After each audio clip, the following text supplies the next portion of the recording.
Views of பில்வி நேயர்களே, உங்கள் அனைவருக்கும் வணக்கம்.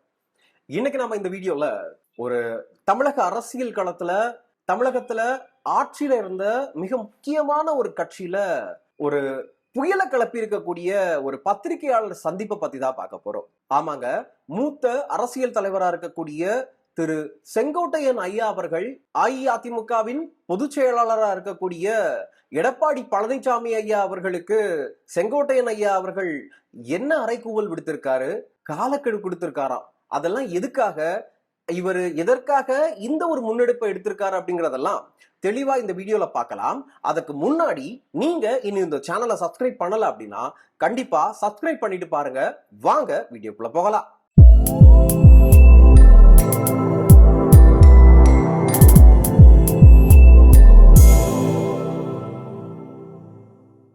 அரசியல் களத்துல மறுக்கவே முடியாத ஒரு மண்டலம் அப்படின்னா கொங்கு மண்டலத்துல சொல்லுவாங்க. இந்த கொங்கு மண்டலத்துல யாரு பிக் ஷாட் அப்படிங்கிறத நிரூபிக்க ஒவ்வொரு தேர்தல் நடக்கும் போதும் அரசியல்வாதிகளா இருக்கட்டும் சரி, இல்ல அரசியல் கட்சிகளா இருக்கட்டும் சரி, அவங்களுடைய நிலைப்பாட்டை ஆணித்தரமா அங்க காட்டணும் அப்படிங்கறது மாதிரி பல முனைகள்ல அங்க போட்டி நடக்கும். அப்படி என்ன நடந்தாலும் கொங்கு மண்டலத்துல ஒரு சில பேரை தாண்டி அரசியல் செஞ்சிட முடியாது. அதுல முக்கியமான நபர் தான் இந்த செங்கோட்டையன் அவர்கள்.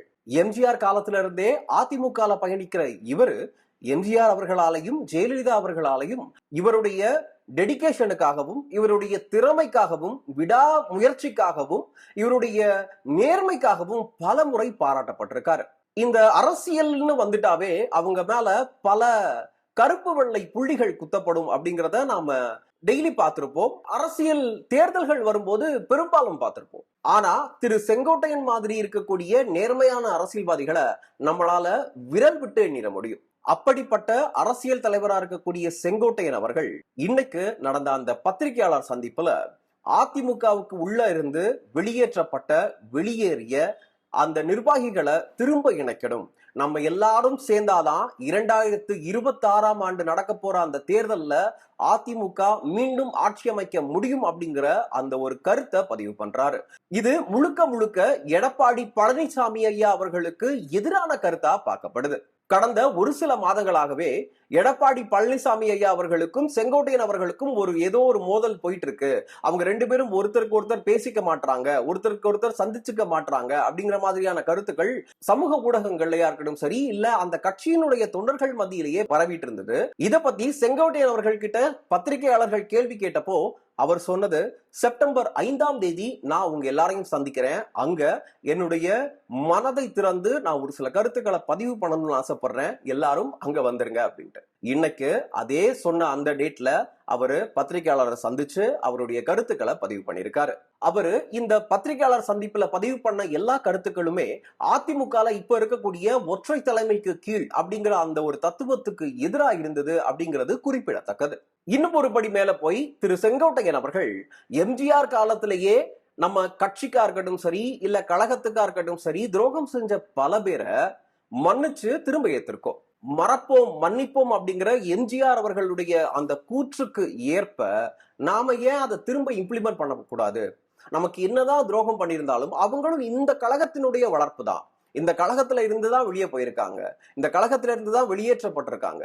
அப்படி இருந்தும் அவங்கள நாம ஒன்னா சேர்த்தாதான் இந்த 2026 தேர்தலில் வெற்றி பெற முடியும். அப்படின்னா கண்டிப்பா இந்த அதிமுக அப்படிங்கிற ஒரு பேர் இயக்கத்திற்காக நான் எந்த லிமிட்டுக்கு வேணா போவேன், நான் என்னுடைய இந்த ஒத்த கருத்துல இருக்கக்கூடிய எல்லா அமைச்சர்களையும் சந்திப்பேன். ஒருவேளை இத எடப்பாடி பழனிசாமி ஐயா அவர்கள் நிராகரிக்கிற பட்சத்துல அதற்கு அடுத்த கட்டம் என்ன பண்ணலாம் அப்படிங்கிறத நான் மற்ற அமைச்சர்கள் கிட்ட பேசி அதற்கான முடிவை நான் எடுப்பேன் அப்படிங்கிற மாதிரி அவரு பதிவு பண்ணியிருக்காரு. இந்த பத்திரிகையாளர் சந்திப்புல அவரு இந்த கட்சியில இருந்து போனவங்களை திரும்ப சேர்க்கணும்னு சொன்னார் இல்லையா, அவரு எந்த பேரையும் குறிப்பிட்டு சொல்லல. ஆனா அவர் பேரு சொல்லாமையே நம்ம மக்கள், நமக்கு எல்லாருக்குமே தெரியும் அவர் யார சொல்றாருன்னு. குறிப்பா ஓபிஎஸ் இருக்கட்டும் சரி, சசிகலாவா இருக்கட்டும் சரி, தினகரனா இருக்கட்டும் சரி, இப்படி இவங்களுக்கு ஆதரவா செயல்பட்ட நிர்வாகிகளா இருக்கட்டும் சரி, இவங்க எல்லாரையும் ஒரு தலைபட்சமா எடப்பாடி அவர்கள் கட்சியை விட்டு நீக்கிக்கிட்டே இருந்தாரு. இது எல்லாத்தையும் தடுத்து நிறுத்தி மறுபடியும் அவங்க எல்லாரையும் உள்ள கூட்டு வரணும், இந்த கழகத்துக்காக அவங்க உழைக்கட்டும், இந்த கழகத்தை 2026 தேர்தலில் வெற்றி பெற வைக்கணும்னா இவங்க உள்ள வரணும் அப்படிங்கிற மாதிரி அவர் பதிவு பண்ணாரு அப்படிங்கறத அவர் சொல்லாம சொல்லியிருக்காரு. இந்த பத்திரிகையாளரின் உச்சக்கட்ட ட்விஸ்ட் என்ன தெரியுமா? அதாவது கொங்கு மண்டலத்துல ஒரு மிகப்பெரிய சக்தியா பார்க்கக்கூடிய செங்கோட்டையன் அவர்கள் எடப்பாடி அவர்களுக்கு 10 நாட்கள் கெடு கொடுத்திருக்காரு. நான் சொன்ன இந்த விஷயங்களை உங்களால் நிறைவேற்ற முடியுமா?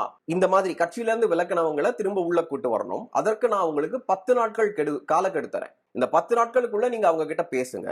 பேசி அவங்களை திரும்ப உள்ள கூட்டு வாங்க. உள்ள கூட்டு வர தவறுனீங்க அப்படின்னா அதற்கு அடுத்த கட்ட நடவடிக்கைகள் என்னமோ அதை நான் முன்னெடுப்பேன் அப்படிங்கிற மாதிரி சொல்லியிருக்காரு. இவர் விடுத்த இந்த காலக்கெடு அப்படிங்கிற ஒரு விஷயம் இருக்கு இல்லையா, இது எடப்பாடி ஐயா அவர்களுக்கு எதிரா அவர் விடுத்த ஒரு சவாலா கூட பார்க்கப்படுது. ஏன் தெரியுமா? எடப்பாடி அவர்களை எதிர்த்து ஓபிஎஸ் ஒரு தர்ம யுத்தம் நடத்தினாரு. அது நம்ம எல்லாருக்குமே தெரியும். அது காலத்தால மறக்கப்படாத ஒரு தர்ம யுத்தம். அப்படி தர்ம யுத்தமே நடத்தி இவரெல்லாம் நம்ம முன்னாடி நிக்க முடியாது அப்படின்ட்டு இப்போ ஓபிஎஸ் அவர்களே விலகி நிக்க ஆரம்பிச்சிட்டாரு. அப்படி இருந்தும் செங்கோட்டையன் அவர்கள் இப்போ எடுத்திருக்கிற இந்த முன்னெடுப்பு எந்த அளவுக்கு ஒரு இம்பாக்டை ஏற்படுத்தும்? எடப்பாடி ஐயா அவர்கள் செங்கோட்டையன் அவர்களுடைய இந்த கோரிக்கையை நிறைவேற்றுவாரா? இல்ல இதற்கும் இவங்களுக்குள்ள ஒரு கிளாஷ் நடக்குமா? ஏடிஎம்கே மறுபடியும் 2 துண்டுகளா உடைய போகுதா? ஏற்கனவே 2-3 துண்டுகளா உடஞ்சிருச்சு. இப்போ மறுபடியும் 4வது துண்டுகளா, அதாவது செங்கோட்டையன் அவர்கள் தலைமையில இன்னொரு அணி தனியா பிரிய போறாங்களா அப்படிங்கிற பல கேள்விகளை இங்க முன்வைக்க நேரிடுது. இன்னொரு முக்கியமான விஷயம் என்னன்னா, இப்போ திடீர்னு செங்கோட்டையன் அவர்கள் இந்த மாதிரி ஒரு போர்க்கொடியை தூக்கியிருக்காரு இல்லையா, இதனால அதிமுகவுக்குள்ள நடக்க போற பல அக்கப்போர்களால திமுகவுக்கு தான் இது சாதகமா முடியும் அப்படின்ட்டு பல அரசியல் விமர்சகர்கள் சொல்லிட்டு இருக்காங்க. என்னதான் உட்கட்சி மோதல்கள் இருந்தாலும் அதிமுக மறுபடியும் ஒன்றிணைஞ்சு செயல்பட்டாங்க அப்படின்னா கண்டிப்பா 2026 தேர்தல்ல ஒரு மிகப்பெரிய சக்தியா உருவாக வாய்ப்பு இருக்கு. அப்படி இல்லாம இவங்க இன்னும், அதாவது 4 துண்டுகளா உடைய நேரிடுது அப்படின்னா இன்னும் இது ஒரு பலவீனமான ஒரு சக்தியா தான் மாறுமே தவிர இதனால எந்த பலமும் அதிமுகவுக்கு கிடையாது அப்படிங்கிற மாதிரியும் இங்க பல பேரால சொல்லப்படுது. உண்மையாவே என்ன நடக்க போகுது அப்படிங்கிறத நாவலும் காத்திருந்துதான் பார்க்க வேண்டியதா இருக்கு. அதிமுக நடக்கக்கூடிய இந்த மாதிரியான குளறுபடிகள் கிட்டத்தட்ட ஓபிஎஸ்ல ஆரம்பிச்சு பல பேர் இந்த மாதிரியான குழப்பங்களை ஏற்படுத்திட்டு வெளியே போயிட்டாங்க. இப்போ செங்கோட்டையன் அவர்கள் திடீர்னு ஒரு போர்க்கொடியை உயர்த்தி இருக்காரு. இது எந்த அளவுக்கான ஒரு இம்பாக்டா அதிமுகக்குள்ள கொடுக்க போகுது, தமிழக அரசியல் களத்துல இது எந்த அளவுக்கான ஒரு இம்பாக்டா கொடுக்க போகுது அப்படின்னு நீங்க நினைக்கிறீங்க அப்படிங்கறத நம்மளுடைய கமெண்ட் பாக்ஸ்ல லீவ் பண்ணுங்க.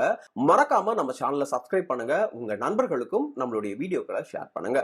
மீண்டும் இன்னொரு காணொலியில உங்க எல்லாரையும் வந்து சந்திக்கிறேன். அதுவரைக்கும் உங்களிடமிருந்து விடைபெறுவது நான் உங்கள் வில்வின் எக்ஸ் வின்சென்ட். நன்றி, வணக்கம்.